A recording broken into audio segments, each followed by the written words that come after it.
है, बहुत महत्वपूर्ण है और निस्संदेह यहां से प्रश्न आएगा ही आएगा परीक्षा के अंदर, आप ये तय मान के चलिए। ठीक है क्या? तो 2026 में निपाह वायरस कहां देखने को मिला भाई? निपाह वायरस मिला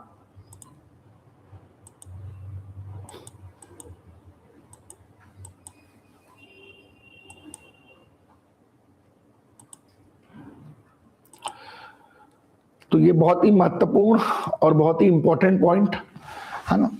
हमेशा मैं कहता हूं कि एक तो कंसिस्टेंसी आपके ड्रीम को बिल्ड करने वाला ब्रीज है, उसी तरीके से मैं हमेशा कहता हूं कि कोशिश दमदार होनी चाहिए और निश्चित तौर पर वक्त और किस्मत दोनों बदलते हैं। कोशिश अगर दमदार रहेगी तो वक्त और किस्मत आपके दोनों बदलेंगे। चलिए पद्म पुरस्कारों पर चर्चा करते हैं। 4 किन लोगों को पद्मश्री मिला है? मध्य प्रदेश से मोहन नागर जी, बताइए जल्दी, थोड़ा रिवाइज करते हैं, बोलो भाई। कैलाश चंद पंत जी लेखक है, मोहन नागर जी पर्यावरणविद हैं, और हाँ जी भगवान दास रैकवार जी वो बुंदेली युद्ध कला वाले हैं, और नारायण व्यास जी वो क्या है? पुरातत्वविद। और भारत के किन 5 लोगों को पद्म विभूषण मिला है? धर्मेंद्र, केटी थॉमस, एन राजीव वायलिन वाली, पी नारायणन और अच्युतानंद केरल वाले। ये सर्वोच्च सम्मान के पुरस्कार उपाधियों का आर्टिकल 18 में है। हालांकि ये सम्मान है, उपाधि नहीं है। तो इस बार ये अवार्ड कितने लोगों को दिया गया? 131। लेकिन हमारे काम के कौन से हैं? 5 पद्म विभूषण वाले। कौन कौन है 5 पद्म विभूषण वाले बताइए? धर्मेंद्र, बताइए कौन है? धर्मेंद्र है, राजन, वो आपके नारायणन, अच्युतानंद, के रजीम और केटी थॉमस। और मध्य प्रदेश के वो 5 कौन से इंपॉर्टेंट है? अब जो पद्मश्री 113 को मिला उसमें 4 हमारे काम के, उसमें 4 हमारे काम किए, बाकी तो 19 टोटल महिलाओं को मिला है और कुछ लोगों को मरणोपरांत मिला है। निश्चित तौर पर इस बार क्वेश्चन धर्मेंद्र से आ सकता है, मरणोपरांत दिया गया है इसलिए। और धर्मेंद्र कला से, पब्लिक अफेयर से केटी थॉमस, पी नारायण एजुकेशन से, एन राजीव कला वायलिन से, और वीआरएस अच्युतानंद ये पॉलिटिक्स से। तो निश्चित तौर पर इस बार जो क्वेश्चन है वो धर्मेंद्र से आ सकता है। बात समझ रहे हैं? मैं बार बार कह रहा हूं 5 पद्म विभूषण याद रखेंगे। कुछ अन्य हस्तियां जिनको ये मिला है उनके नाम थोड़े याद रखना है, जिनको 113 लोगों में हमको पढ़ना, इधर ध्यान देंगे। पद्मश्री मिला है, शिबू सोरेन को मिला है, अलका याग्निक को मिला है, भगत सिंह कोश्यारी को मिला है। इसके अलावा अगर हम देखें तो विजय अमृतराज जी को मिला है खेल के लिए, वीके मल्होत्रा को मिला है स्पोर्ट्स के लिए, वेलीपल्ली नटेशन को मिला है, उदय कोटक को मिला है, शिबू सोरेन को मिला है ना, शतावधानी आर एस गणेश को मिला है कला के लिए, है ना। ऐसे KM महिला नंदन को मिला है सोशल वर्क के लिए, नूरी दत्ता त्रेडी को मिला है, पीयूष पांडे को मिला है, उसके बाद ममूटी को मिला है कला के लिए, कल्लीपट्टी रामास्वामी को मिला है, अलका याग्निक को मिला है, भगत कोश्यारी को मिला है। इसमें ये 3 बहुत इंपॉर्टेंट है। ठीक है क्या? बात समझ आ रहा है? और इसके अलावा पद्मश्री जिनको खेल क्षेत्रों में मिला है, रोहित शर्मा इंपॉर्टेंट है, हरमनप्रीत कौर इंपॉर्टेंट है, सविता पुनिया जिनका संबंध हॉकी से इंपॉर्टेंट है, प्रवीण कुमार जो पैरा एथलेटिक्स है उससे, आर माधवन को मिला है एक्टिंग के क्षेत्र में। तो पद्मश्री अपने को दिमाग में याद रखना है। ठीक है क्या? इसके अलावा एक और है जिनको ये मिला है, उनका नाम याद रखना, गफरुद्दीन मेवाती। इतना लिख लिया? अरे लिख लिया क्या? इंपॉर्टेंट है बॉस, नोट कर लेना। गफरुद्दीन मेवाती ये एक लौते गायक हैं जो 2014 संगीत नाटक अकेडमी इनको फेलोशिप भी दी थी। ये राजस्थान के हैं, गफरुद्दीन मेवाती, इनको भी ये मिला है। इंपॉर्टेंट है ये। ठीक है? तो निश्चित तौर पर ये जो कुछ इंपॉर्टेंट लोग हैं उनके बारे में मैंने आपको बताया। बुधरी ताती ये छत्तीसगढ़ की एक महिला, इनको मिला है 15 साल की उम्र में समाज सेवा के लिए, डॉक्टरेट के क्षेत्र में काम करने वाले बुधरी ताती। क्या नाम है इनका? बुधरी ताती। तो कुल मिलाकर के इतने लोगों को ये पुरस्कार दिए गए हैं, कोई डाउट नहीं होना चाहिए। कुछ कुछ के नाम मैंने बताया। वैसे MPPSC में मैं आपको बता दूं कि वो जो 4 है ना MP वाले, कैलाश पंत और रिकरवार और आपके नारायण व्यास और मोहन नागर, वहीं से आएगा ये 5 पद्म विभूषण। लेकिन UPSC की तैयारी करें तो डिटेल में आपको जाना पड़ेगा। अब हम बात करते हैं वंदे मातरम के 150 साल पूरे हो रहे हैं, और ये अभी वंदे मातरम को लेकर कल्चरल मिनिस्ट्री के द्वारा एक नई पहल भी यहाँ पर की गई, और यहाँ पर 26 जनवरी को 150 साल की यात्रा को दिखाया गया परेड में। 1875 में बंकिमचंद्र चटर्जी ने इसको सबसे पहले रचा था। बंग दर्शन पत्रिका में प्रकाशन हुआ था उनके आनंद मठ से प्रभावित होकर। पहली बार ये गाया गया था 1896 के कांग्रेस के अधिवेशन में। 1950 के बाद इसको राष्ट्रीय गीत का दर्जा मिला था। लगातार ये चर्चा में है, तो निश्चित तौर पर यहां से प्रश्न आ सकता है। ठीक है क्या? वंदे मातरम पे लंबी चर्चा की है मैंने। 1875 है इंपॉर्टेंट, 150 साल हो रहे हैं। बंकिम चंद्र चट्टोपाध्याय, ये ईयर याद रखिए 1875। ठीक है क्या? सरदार वल्लभ भाई पटेल का भी जन्म 1875 में होता। आर्य समाज भी 1875 में बना था। थियोसॉफिकल सोसाइटी भी 1875 में बनी थी। आर्य समाज भी 1875 में बना था। और जो बिरसा मुंडा है उनका जन्म भी 1875 में हुआ था। और बंबई स्टॉक एक्सचेंज भी 1875 में बना था। तो ये देख लो, जिन जिन की चीजों के 150 साल हो रहे हो क्वेश्चन परीक्षा में आएंगे ही। बताइए बेटा इसका आंसर क्या है? ये प्रश्न का बताइए क्या आंसर है। वंदे मातरम की रचना किस वर्ष में हुई? बताइए बेटा इसका आंसर क्या है? क्या है ये आंसर? इसके नहीं है। और यहीं पे लिख लेना राष्ट्रीय स्वयंसेवक संघ जो 1925 में बना था। 100 ईयर्स कंप्लीट हो रहे हैं राष्ट्रीय स्वयंसेवक संघ। ठीक है क्या? एमपीपीएससी ऑलरेडी ये क्वेश्चन पूछ चुकी है। इस समय राष्ट्रीय स्वयंसेवक संघ वैसे भी चर्चा में है। तो निश्चित तौर पर आज की इस महत्वपूर्ण क्लास में जितनी बातें हमारे द्वारा बताई गई हैं उनको निश्चित तौर पर आप यहाँ पर प्रॉपर तरीके से लिखकर पॉइंट बनाकर इत्मीनान से याद कर लें। चलिए हम अगले पड़ाव की तरफ। और अगला पड़ाव जो है हमारा वो कुछ पढ़ाई की जो चीजें उनका टेस्ट तो लिखिए। हाल ही में 2026 में किन 5 लोगों को पद्म विभूषण दिया गया, नाम बताएं। हाल ही में प्लेन क्रैश होने से महाराष्ट्र के किस उप मुख्यमंत्री का निधन हुआ? अगला लिखें, वंदे मातरम को किस वर्ष में अपनाया गया? वंदे मातरम को किस वर्ष में अपनाया गया? अगला लिखें, हाल ही में 26 जनवरी 2026 को मुख्य अतिथि के तौर पर किन्हें आमंत्रित किया गया था? मुख्य अतिथि के तौर पर किन्हें आमंत्रित किया गया था? अगला, कैडर सिस्टम में बदलाव को लेकर सिविल सर्विस यूपीएससी के लिए कौन सी कमेटी गठित की गई है? अगला, वीवी रामजी जो परियोजना मनरेगा का नाम बदल के चालू की गई उसमें केंद्र राज्य की हिस्सेदारी का प्रतिशत कितना रहेगा और कितने दिन के लिए ये रोजगार उपलब्ध होगा? अगला, राष्ट्रीय स्वयंसेवक संघ किस वर्ष में बना?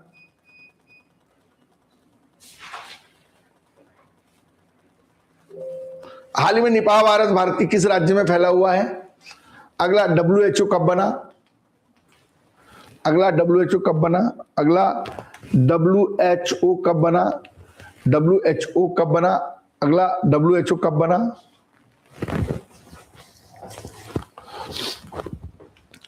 और क्या पढ़ा था अपन ने? और क्या पढ़ा? मध्य प्रदेश के 4 पद्मश्री कौन हैं? खेल क्षेत्र में पद्मश्री किसे दिया गया? अनुच्छेद 18 क्या है? पद्मश्री अवार्ड कब से प्रारंभ हुए? पद्मश्री अवार्ड कब से प्रारंभ हुए? पद्मश्री अवार्ड कब से प्रारंभ हुए? और क्या छोड़ा है? सर हाँ? क्या? अच्छा, सर्न क्या है? सर्न क्या है? ये कब बना था? जेड बोसान और जबलू बोसान। और क्या छूटा है? और कुछ छूटा है? चलिए आगे बढ़ते हैं। अगली खबर है जीएसटी को लेकर रिफॉर्म्स। काफी दिन पहले हमने पढ़े थे। 1 जुलाई 2017 को विजय केलकर कमेटी की रिकमेंडेशन पर जीएसटी आया, पता आपको। हाल ही में जीएसटी की 4 प्रमुख दरों में बदलाव किया गया, याद है आपको? और वो दरें क्या थी? 2017 में तो जीएसटी आ गया। तो अभी जीएसटी की जो 56वीं बैठक हुई, उस 56वीं बैठक के अंदर जो बैठक तो काफी समय पहले 2025 में हो गई थी। इम्प्लीमेंटेशन का जो समय है वर्तमान में है। तो निश्चित तौर पर ये सितंबर में जब बैठक की थी निर्मला सीतारमण जी ने, तो वित्त मंत्री ने जो जीएसटी की 5 स्लैब थी, मतलब उसमें तो 2 स्लैब जो है अब वो 2 ही रहेंगी, एक 5% और 18% रहेंगी, और 12% और 28% को क्या कर दिया है? हटा दिया है। और जितनी विलासिता और हानिकारक वस्तुएं उनके लिए एक 40% का अलग सिस्टम लागू किया। तो जीएसटी लागू हुआ था हमारे नई स्लैब सिस्टम 22 सितंबर से। कब से लागू हुआ था? तो अब सिर्फ जीएसटी की 2 स्लैब है, 5% और 18, 5% और 18, और जो 12 और 28 है उसको हटा दिया। और विलासिता और हानिकारक चीजों के लिए 40% है। और ये जीएसटी का नया बदलाव 22 सितंबर 2022 से लागू हो गया। 22 सितंबर 2022 से लागू हो गया। 22 सितंबर 2022 से लागू हो गया। तो कौन सी दो दरें हट गई? 18 और 12 और 28, 12 और 28 हट गई। तो कुछ चीजों में बदलाव भी हुए। अब वो बदलाव क्या थे देखते। 12 और 28 हट गई ना, 12 और 28 हट गई। तो ये 12 और 28 हट गई और कौन सी दो लग गई? 5 और 18 कंटिन्यू। और कौन सी दो हट गई? 12 और 28। और हानिकारक और विलासिता जो चीजें उनके लिए कितनी परसेंट है? 40%। और जीएसटी लाया कब था? 1 जुलाई 2017 को विजय केलकर कमेटी की सिफारिश। अब देखो, जैसे उदाहरण के लिए जो फूड से जुड़े हुए आइटम्स हैं उनको कट करके 18 से कितना कर दिया गया है? 5। क्या क्या आता है उसमें आप देख लो। इसके अलावा और भी अन्य चीजों में ओल्ड जीएसटी जहां 12 लगता था वहां 5, जहां पेपर प्लग थे वहां 5, पैकेजिंग पेपर था वहां 12 था वहां 5। तो इस प्रकार के जो पेपर पैकिंग से जुड़े हुए आइटम थे उन पे भी जीएसटी को निश्चित तौर पे कम किया गया। परीक्षा में क्वेश्चन आएगा एजुकेशन से। इधर देखो सामने एजुकेशन में अभी कौन सी जीएसटी की दो दरें कंटिन्यू है? 5 और 18, 12 और 28 कैंसिल। एजुकेशन में जो 12% जीएसटी लगता था वो कितना लगेगा? 0। कितना लगेगा? इसको आईएमपी लगा लो, क्वेश्चन यहां से आएगा। दूसरा, किचन से जुड़े हुए जितने भी आइटम्स थे उन पे 12 लगता था, कितना लगेगा? 5। क्योंकि कंटिन्यू कौन कौन है? 5 और किसको हटा दिया है? 12 को और 28 को हटा दिया है, ये हट गया है और ये कंटिन्यू है। किचन के सामान पे 12% लगता था, कितना लगेगा? 8। एजुकेशन वाला मैंने आपको अच्छे से बताया। इसके अलावा जितने भी टॉयज ऑफ स्पोर्ट्स है, खेल से जुड़ी हुई चीजें, इन पे कितना लगता था? 12। अब इन पे कितना लगेगा? खेल से जुड़े आइटम पे 5। और जितने भी ये मार्बल ग्रेनाइट के ब्लॉक्स वाले आइटम है उन पर भी कितना लगेगा? 12 से घटकर 5। 12 से घटकर क्या? 5। ग्रीन एनर्जी पे कितना लगेगा? 12 से घटकर 5। एजुकेशन पे 0 हो गया, याद रखना। इसके अलावा जो फाइबर है उस पे 12 से घटकर 5। याद रखना पड़ेगा, याद नहीं रखोगे तो फिर दिक्कत आएगा। ठीक है क्या? तो जो मोटी मोटी मेन चीजें हैं उनको अपने को यहां पे याद रखना है, बाकी तो सूची बहुत बड़ी है।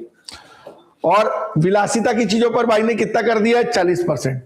निर्मला सीतारमण जी जो हमारी वित्त मंत्री है उन्होंने विलासिता की चीजों पर कितना कर दिया है? विलासिता है, हानिकारक चीजें हैं, इन पर 40% कंटिन्यू लगेगा। तो तंबाकू वगैरह में भी जो टैक्स की दर है उसमें बदलाव हुआ है।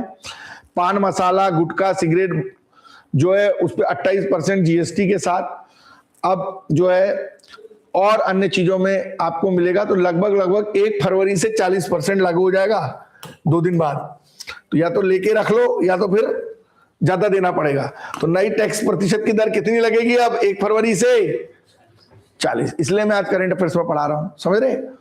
तो जीएसटी का जो नया 2 मॉडल आया है उसका मेन मकसद है टैक्स जाते को सरल बनाना, आम लोगों पे टैक्स का बोझ कम करना, छोटे उद्योगों को बढ़ावा देना, इन्वर्टेड ड्यूटी स्ट्रक्चर जो हमारे यहाँ है उसको बढ़िया करना, ताकि जो इन्वर्टेड ड्यूटी स्ट्रक्चर तब होता है जब कच्चे माल पर जीएसटी की दर तैयार उत्पाद से ज्यादा होती है, इससे उत्पादन महंगा होता है, तो निर्माता को कच्चे माल पर ज्यादा टैक्स देना पड़ता है, इसलिए तैयार माल पर कम टैक्स मिलता है।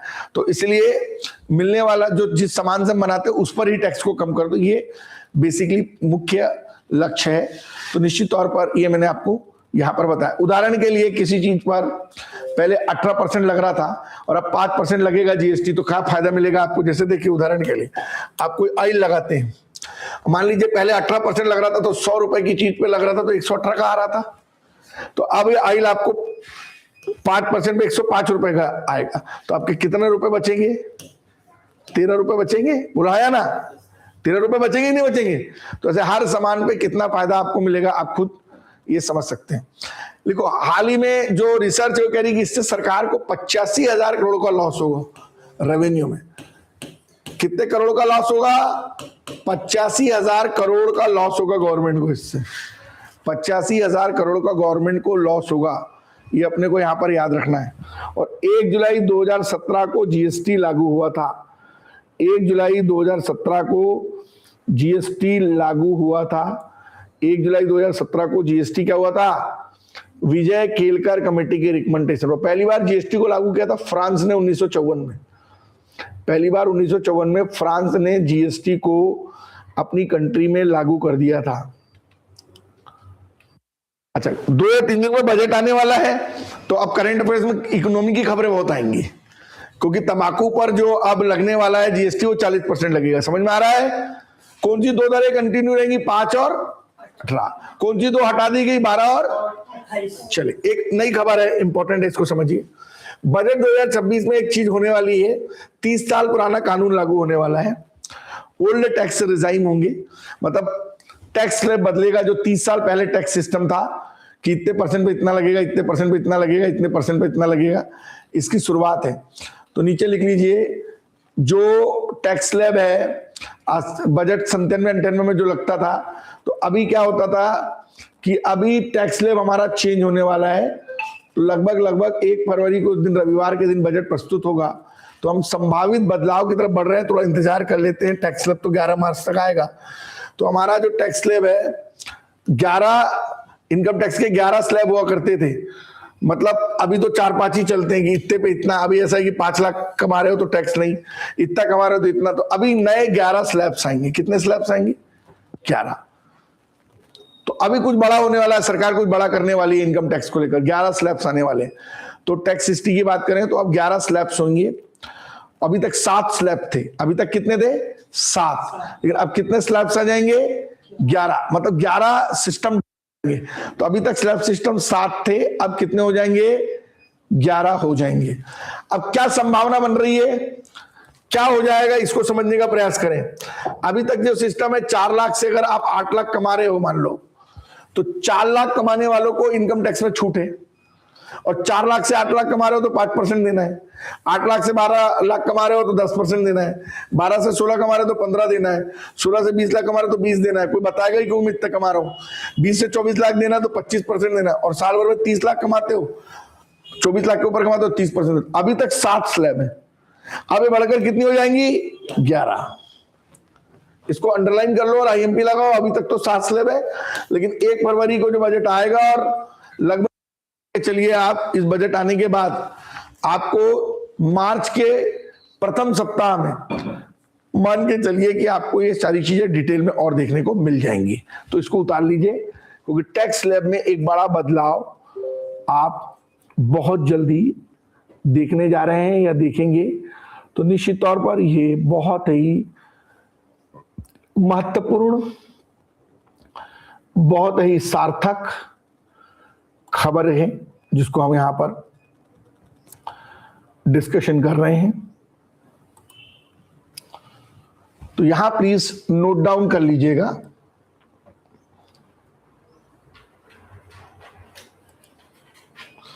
अच्छा, कौन सा देश है जिसने हाल ही में महिलाओं को स्कूल जाने पर हमेशा के लिए बैन किया है? अफगानिस्तान। कौन सा है? अफगानिस्तान में पढ़ नहीं पाओगे भैया टोटल। हाल ही में किस देश ने महिलाओं को टोटल जो है स्कूल जाने पर बैन कर दिया है? कौन है? क्या किया जाए बताइए। हम इधर राममूर्ति कमेटी बना रहे हैं महिलाओं को आरक्षण देने के लिए, महिलाओं की शिक्षा को बढ़ावा देने के लिए। दूसरा अफगानिस्तान है, वो क्या कर रहा है आप खुद ही देख रहे हो। वो कह रहा है कि अब हमारे यहाँ महिलाएं जो है पढ़ ही नहीं पाएंगी। ठीक है, तो अब यहाँ पे लिख लो 106वां संविधान संशोधन महिला आरक्षण से रिलेटेड है। जो 106वां संविधान संशोधन महिला आरक्षण से रिलेटेड है, महिला आरक्षण से रिलेटेड है। तो निश्चित तौर पर ये इंपॉर्टेंट है, इंपॉर्टेंट खबर है। अच्छा, मॉनेटरी पॉलिसी आ रही है आरबीआई की, इसको लेकर के एक न्यूज बना लो। मॉनेटरी पॉलिसी साल भर में 3-3 महीने में आती थी पहले, अब हर 2-2 महीने में आती 6 बार। तो मॉनेटरी पॉलिसी जो है ट्रांसमिशन को लेकर के चीज है। आरबीआई जो है रेपो रेट में कटौती करेगा, ऐसा अनुमान है। अब जब आ जाएगी मॉनेटरी पॉलिसी, तो मॉनेटरी पॉलिसी आरबीआई बनाती है, आप लिख लो। मॉनेटरी पॉलिसी आरबीआई बनाती है, सिर्फ इतना लिख लो।